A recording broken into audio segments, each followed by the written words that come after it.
नमस्कार, मैं कन्हैया श्रीवास्तव और आप देख रहे हैं एमडीपी न्यूज़ 24। आगे बढ़ने से पहले नज़र डालते हैं आज की प्रमुख खबरों पर। हाफ पैंट पहने तो कभी ठेले पर नजर आ रहे हैं डॉक्टर, ऐसे पहुंच रहे हैं कोविड सेंटर। झारखंड में कोरोना विस्फोट, क्या फिर हो सकता है लॉकडाउन? आर्थिक तंगी का मार झेल रहे 40 वर्षीय युवक ने फांसी लगाकर की आत्महत्या। मधुपुर के गांधी चौक स्थित शराब दुकान को किया गया सील, स्टॉक में पाई गई थी गड़बड़ी। जमीन विवाद में मारपीट, एक घायल, मामला पहुंचा थाना। बिजली की हालत नहीं सुधरी तो होगा धरना प्रदर्शन, कहा आप और हम जनसंगठन के महासचिव मुकेश शर्मा ने। एमडीपी न्यूज़ 24 की खबर का असर, पात्रोल की महिलाओं को मिला मनरेगा जॉब कार्ड। कोविड-19 सुरक्षा नियमों को लेकर प्रशासन सख्त, जगह जगह पर चलाए जा रहे हैं सघन जांच अभियान। बांस का सामान बनाकर गुजर बसर करने वाले मोहली समुदाय भुखमरी की कगार पर। लगातार बारिश ने उजारा गरीब का आसीन। तो आगे बढ़ने से पहले नजर डालते हैं आज की प्रमुख राष्ट्रीय और राजकीय खबर पे। बिहार के सुपौल में धरती के भगवान कहे जाने वाले डॉक्टर अपनी जान जोखिम में डाल कोरोना मरीज को बचाने ड्यूटी पर जा रहे हैं। ऐसा ही एक नज़ारा तब देखने को मिला जब कोविड सेंटर में एक डॉक्टर हाफ पैंट में नजर आए तो एक ठेले पर बैठकर कोविड सेंटर जा रहे थे। नीचे चारों तरफ पानी ही पानी नजर आ रहा था। सुपौल जिले के निर्मली अनुमंडल मुख्यालय वार्ड 12 में स्थित पब्लिक रेस्ट हाउस में बने कोविड-19 केयर सेंटर परिसर में भारी बारिश से 1.5 से 2 फीट जमा पानी हो जाने से एक सप्ताह से ही डॉक्टर और नर्सों को काफ़ी परेशानियों का सामना करना पड़ रहा है।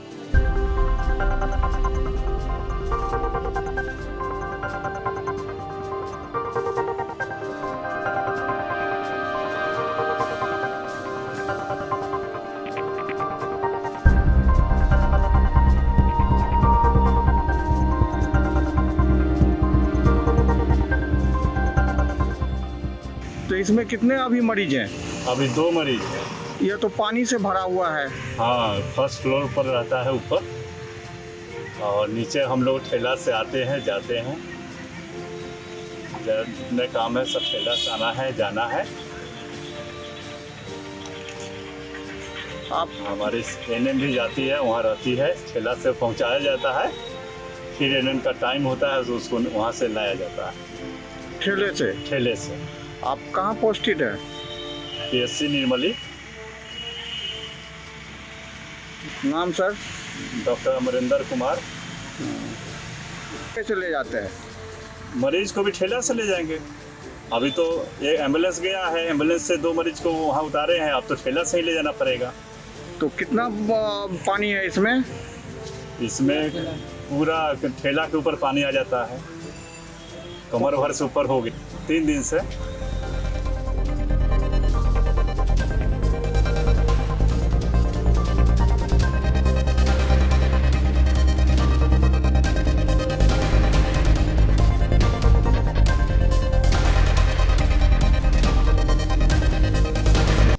झारखंड में तेजी से बढ़ रही कोरोना संक्रमितों की संख्या से सभी लोग चिंतित हैं।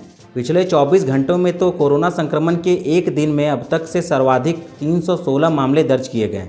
अकेले रांची में ही 71 नए मामले सामने आए हैं। इसके बाद लोगों के बीच चर्चा का बाजार गर्म है कि क्या फिर से झारखंड में लॉकडाउन लागू किया जा सकता है। लोगों को इस आशंका को इसलिए ऐसा बल मिला है क्योंकि हजारीबाग के नगर निगम ने कोरोना संक्रमण से बचाव को लेकर 15 जुलाई से 7 दिनों तक संपूर्ण लॉकडाउन लागू कर दिया है। हालांकि राज्य सरकार ने लॉकडाउन पर पहले ही अपनी स्थिति स्पष्ट कर दी है। राज्य सरकार ने कहा है कि संपूर्ण लॉकडाउन की कोई योजना नहीं है। वित्त मंत्री डॉक्टर रामेश्वर उरांव ने 15 जुलाई से संपूर्ण लॉकडाउन की खबरों को खारिज करते हुए कहा था कि फिलहाल झारखंड में संपूर्ण लॉकडाउन नहीं लगेगा। ज़रूरत पड़ी तो जिन क्षेत्रों में संक्रमण तेजी से फैल रहा है वहाँ सख्ती बढ़ाई जा सकती है। मधुपुर थाना क्षेत्र के सबेजोर गांव में 40 वर्षीय शिशुपाल रवानी ने अपने घर में ही फांसी लगाकर आत्महत्या कर ली है। बताया जाता है कि मृतक बनारस में वाहन चलाने का काम करता था। लॉकडाउन में वह अपने घर सबेजोर लौट आया था। इन दिनों वह आर्थिक तंगी से जूझ रहा था। पुलिस ने शव को अपने कब्जे में लेकर पोस्टमार्टम हेतु देवघर भेज दिया है।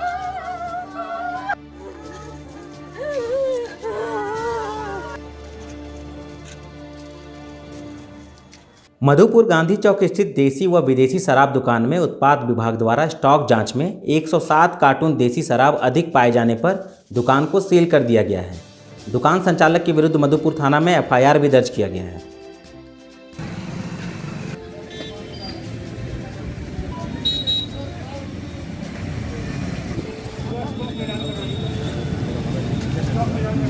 पाथरौल थाना क्षेत्र अंतर्गत सिरसा गांव में जमीन विवाद को लेकर मारपीट का मामला प्रकाश में आया है।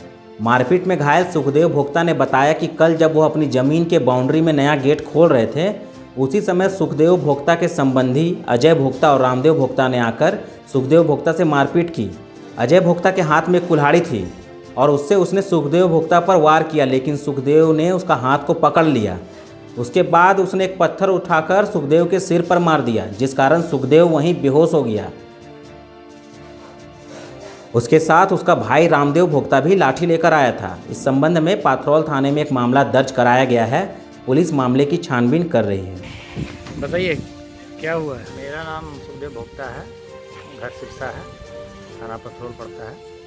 हम अपना ज़मीन में नया बाउंड्री था, उसी में नया दरवाज़ा खुल रहे थे। उसी में मेरा भैया जाके जो है सो एक बैग जो सो कुल्हाड़ी से वार किया। कुल्हाड़ी हम हाथ से पकड़ ली, उसको छोड़कर वो पत्थर उठा के मेरे माथा में मार दिया। हम बेहोश होते गिर गए वहीं। फिर हमारा भाई लोग लड़का लोग उठा के हॉस्पिटल ले गया, मधुपुर सरकारी अस्पताल है। वहाँ इलाज कराने के बाद फिर हम थाना आए। थाना में एप्लीकेशन लिख के दिए। बड़ाबू थे नहीं, मुंशी जी को दे दिया, बोला बड़ाबू को आने दिए, उसके बाद इंक्वायरी भेजेंगे। कल तो इंक्वायरी गया। भैया लोगों का क्या नाम था? देहात का नाम है वो, एक को नंदलाल भोक्ता, दो भाई है, नंदलाल भोक्ता और अजय भोक्ता। नंदलाल भोक्ता था आसनसोल में, वो था नहीं।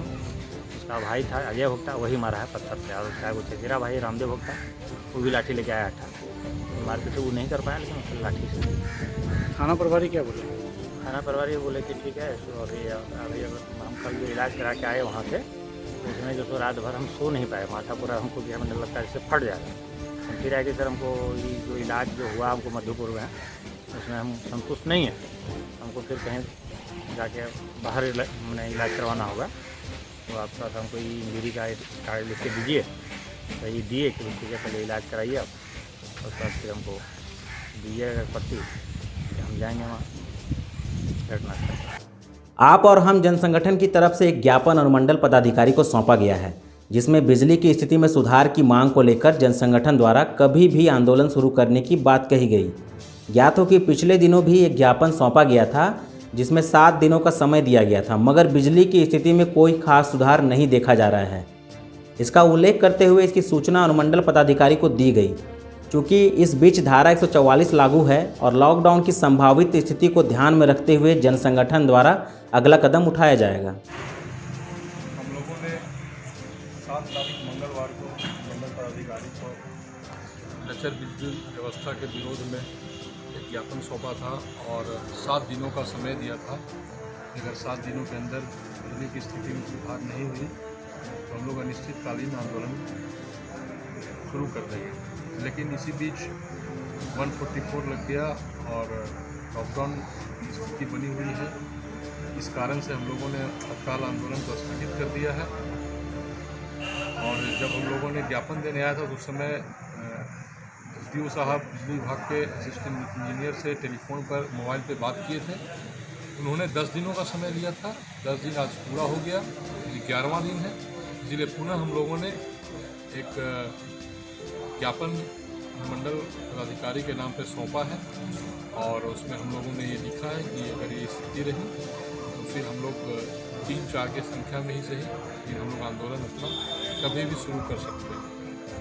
जहाँ तक बिजली की स्थिति की बात है तो निश्चित रूप से सुधार है, लेकिन और भी सुधार की ज़रूरत है।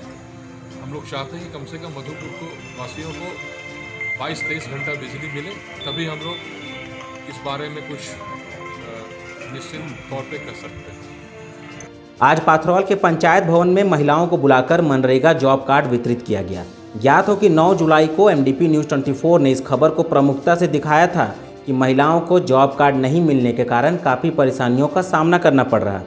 और उस दिन पंचायत सेवक के द्वारा 7 दिनों का समय लिया गया था और आज सभी महिलाओं को मनरेगा जॉब कार्ड दिया गया, जो कि बहुत ही खुशी की बात है। क्या नाम हुआ आपका? प्रदीप कुमार दास। 50 आदमी का जॉब कार्ड आ गया है और सबों को बुला के आप दे दे रहे हैं। जॉब कार्ड मिल रहा है ना? क्या नाम है आपका? आप बताए थे ना कि जॉब कार्ड अभी तक नहीं आया है, आज आ गया ना?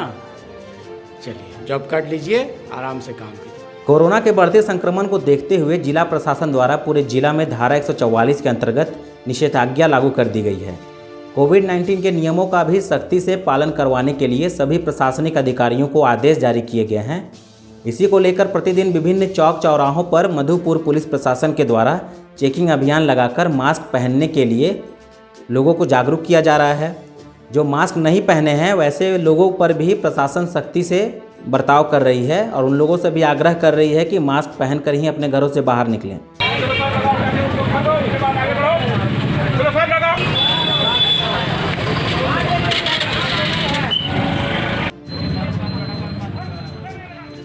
प्राचीन काल से ही मनुष्य अपने अनुभव एवं ज्ञान के तकनीक को विकसित करते हुए उसे अपनी आजीविका का साधन बनाया हुआ है। आज भी तरह तरह के स्वरोजगार कर लोग अपना जीवन यापन करते हैं। संथाल परगना के विभिन्न अंचलों में बांस से टोकरी, कुर्सी, झाड़ू, टूल इत्यादि बनाने वाले मोहली समुदाय आज भी अपनी आजीविका के लिए इन्हीं बांस के बने सामानों पर आश्रित है।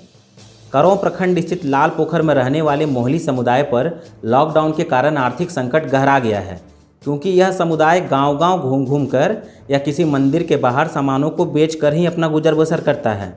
लॉकडाउन के कारण 3 महीनों से कारोबार बिल्कुल ठप हो गया है, जिससे अब समुदाय भूखमरी की कगार पर आ पहुंचा है। अब यह समुदाय सरकार की ओर आशा भरी नज़रों से देख रहा है।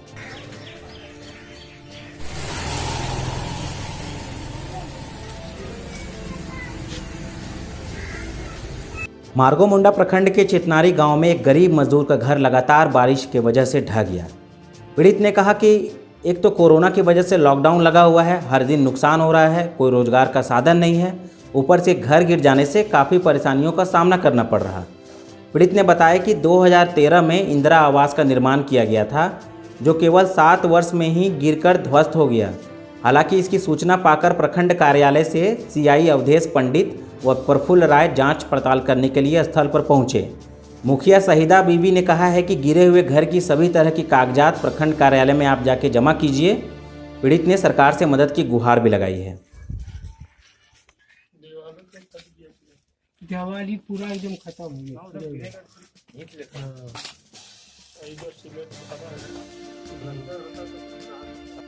घर जब बारिश हुआ था उस टाइम में गिरा था, तो मेरा बच्चा आ रहा था तो मुझे आवाज़ सुन के भाग गया। तो आज के लिए बस इतना ही। अब तक आपने हमारे YouTube चैनल MDP News 24 को सब्सक्राइब नहीं किया है तो ज़रूर सब्सक्राइब करें और बेल आइकन को दबाना ना भूलें। और अभी आप यह खबर को अगर फेसबुक पर देख रहे हैं तो पेज को लाइक और शेयर ज़रूर करें। और आप लोगों से एक और अपील हम करना चाहते हैं कि अगर आपके आसपास भी कोई ऐसे खबर है, कोई ऐसी समस्या है जिसका आप समाधान चाहते हैं, तो आप उस समस्या को MDP News 24 के साथ साझा कीजिए। हमारा प्रयास रहेगा कि हम जल्द से जल्द उस समस्या का समाधान करवाने की दिशा में पहल करें। तो दीजिए मुझे इजाज़त, फिर मिलेंगे आप लोगों से अगली बार। तब तक के लिए आप सभी को हमारा नमस्कार।